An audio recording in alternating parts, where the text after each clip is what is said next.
Here she is. Hi, Kate. Hello, can you see me okay? We can see you fine. You're looking lovely. Oh, Um, good.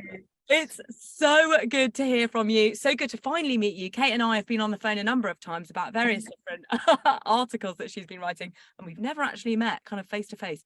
So, Kate, do you want to start by telling us a little bit about what you do, who you are, and what you do? Absolutely. So I'm a freelance journalist, mainly writing for a whole different range of newspapers and magazines. I'm also an author. I've written books on everything from Billie Eilish to asylum seekers. So again, quite a broad church. Amazing. And so let's just quickly.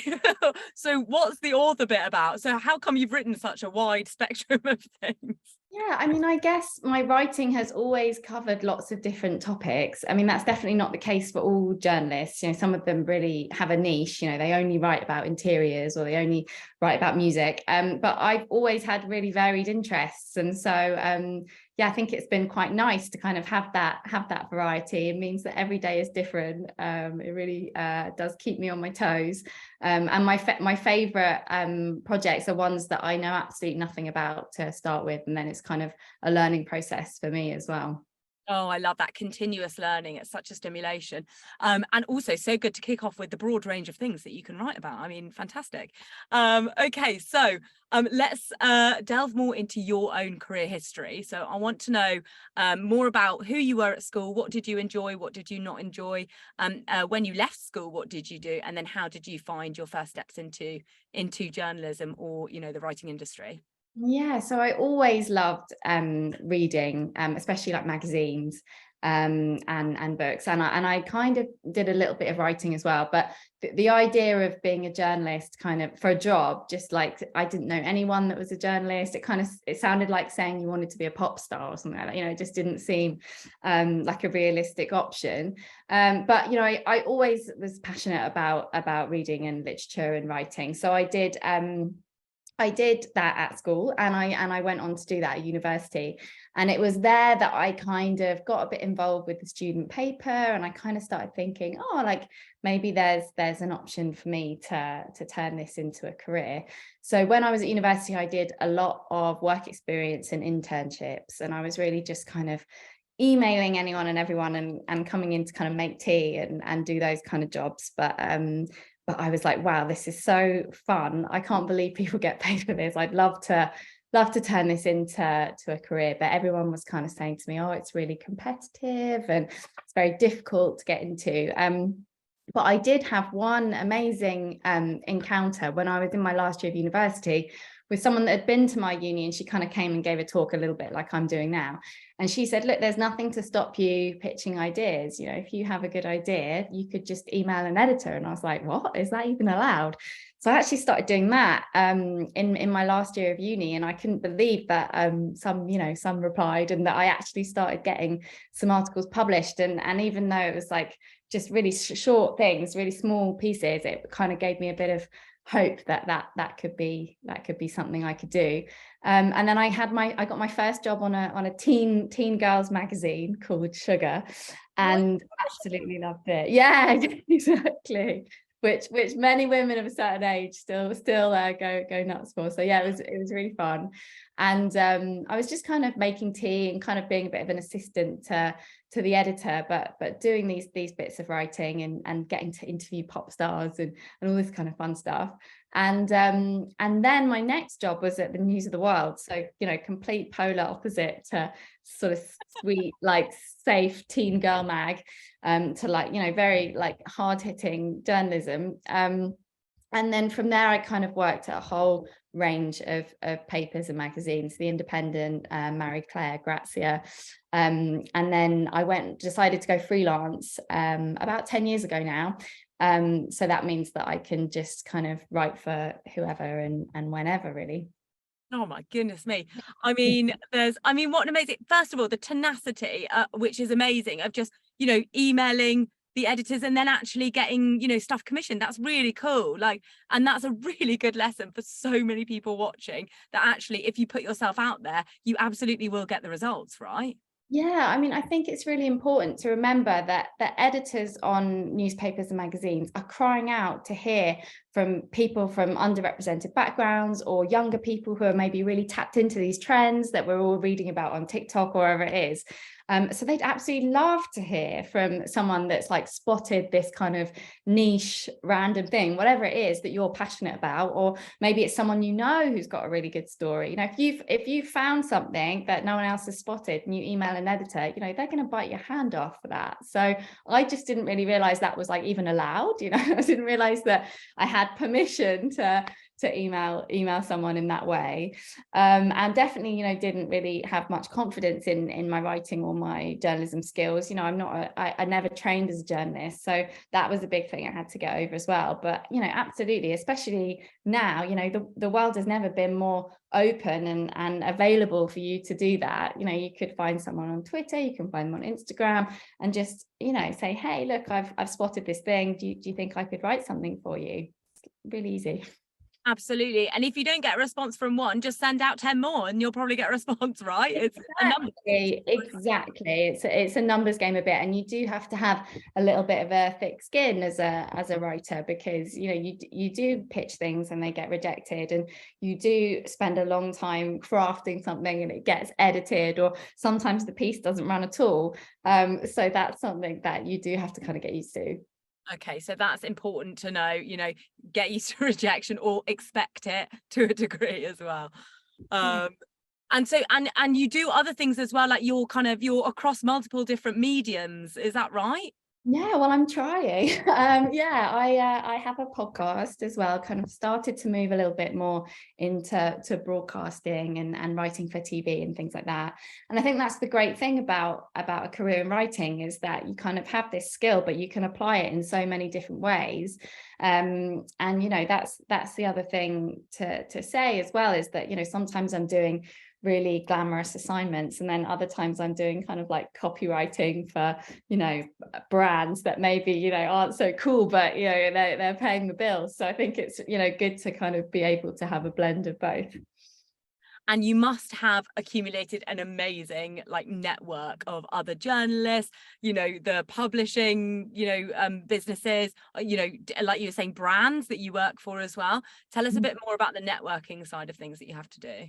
Yeah, I think it's really important. You know, everyone says it's not what you know, it's who you know. And I do think there is an element of that. Although I've always found that quite difficult. I'm naturally very introverted. I used to hate those kind of like industry parties where you'd have to go and sell yourself.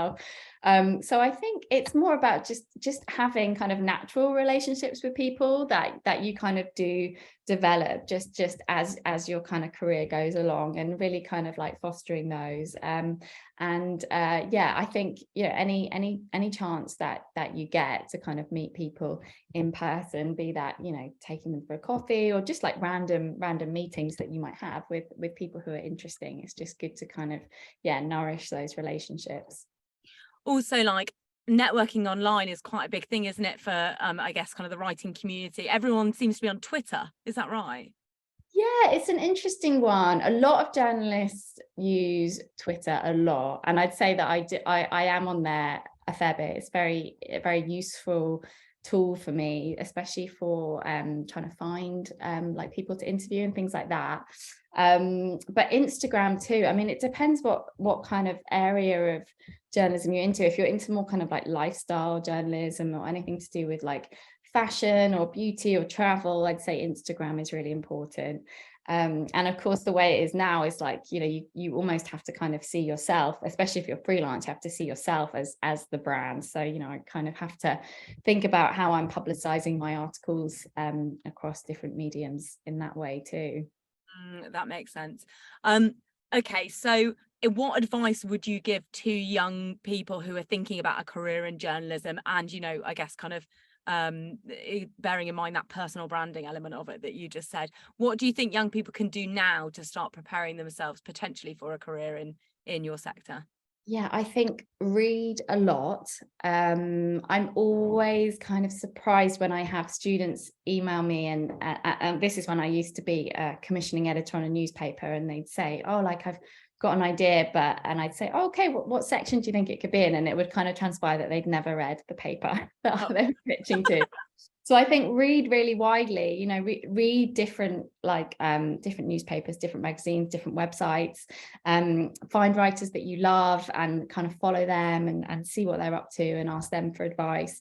And just generally, yeah, don't wait for permission to get stuck in. If you spot something that you think could make a great piece, pitch it to someone and see what happens, or write it for your own blog, or develop your own magazine. There's so many different options now. absolutely. Which did you prefer? Do you prefer being a freelancer, or did you prefer kind of working? Because I think everyone has this conception, like this kind of image of a freelance writer is very precarious, but I know that's not the case, but just to bust that myth. Well, I mean, I don't know. I mean, it can be. I think it definitely depends on your personality type. Like for me, I love the freedom of being freelance and the flexibility. And for me, I would trade those kind of ups and downs a million times over for the fact that I get to make my own hours and I get to choose the assignments I want to take. But I've got friends who have tried freelance and they're like, oh my God, I don't know how you do it. They're very much more like kind of I suppose type A people, quite controlling. They want to know what their week's going to look like. And the idea that they could get a call tomorrow saying, can you go to Colombia and do this story, like that for them is anxiety. But for me, it's like, oh my God, excitement. So I think it just depends on the type of person that you are, to be honest.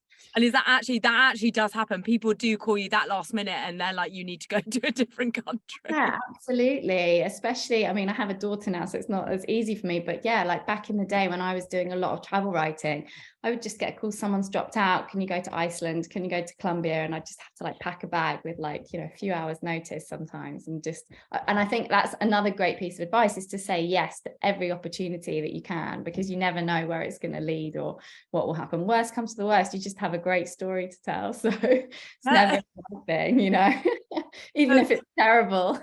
It's true. Although I think I'm more of a type A. I'm like, oh my God, that stresses me out. Really? Yeah, okay, fair enough. I see that side of it too. And so the variety of things that you have worked on, like I mean, you've worked on so many different publications. You've reported on many different types of things. What is your favorite subject? What do you find yourself like honing in on now as being like, this is my comfort, I enjoy this? Oh, that's hard. I mean, as I've said, something that I start off knowing absolutely zero about is a big love of mine. But really anything to do with people, like I just love the fact that I get to meet really interesting people, often with like fascinating lives or really kind of strange and intriguing jobs. Or just being able to get a kind of first-hand view of lives that you kind of normally wouldn't see is a dream commission for me.